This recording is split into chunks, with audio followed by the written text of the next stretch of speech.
Welcome to a point of view test drive video in the new Nissan Leaf. So, let's just nip in it. Starts from £26,000, but if you click on the pop-out button in the top right hand corner of the screen or on the link below the video, you go to carwow.com and save about £1,500 on one of these things, even though it's brand new. Plus, if you buy one of these, you also get a further £4,500 off as part of a government grant for going green. Let me just turn it around. It's actually quite easy to manoeuvre. You sit quite high compared to a normal hatchback, so you get a good view out. See that round view camera this car's got? It's because it's the range topping Technic. It gets all the bells and whistles. And off we go. As you can tell, it's completely silent because it's electric powered. And it's got this thing called e-pedal. If I put that on, it means, look, I'll take this foot away.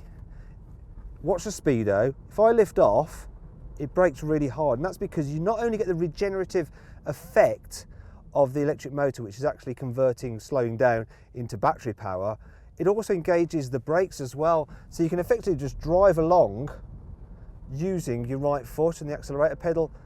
And when you combine that with the fact this car is really zippy because you get an instant response from the electric motor, it makes it a lot of fun. It really does just dart around. The steering's sharp as well, and it's quiet when you're going at speed. I mean, the only thing, I don't know if you can notice, the suspension is a little bit fidgety. It just constantly fidgets about all over the place. It's not uncomfy, it doesn't like crash or bang over bumps, but it just is always moving. It's like it can't settle, so it needs to go to the toilet. In terms of the design, it looks all right, doesn't it? It looks all right. Some of the materials are a bit hard and brittle, but the plastic's actually made from renewable sources.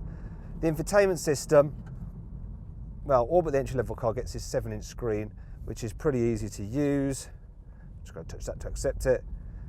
So not too bad at all. And like I say, all but the entry-level system with the 7-inch screen get Apple CarPlay and Android Auto, so you can just plug in your phone and use its operating system, which is actually much better, especially with the satellite navigation. I just did that.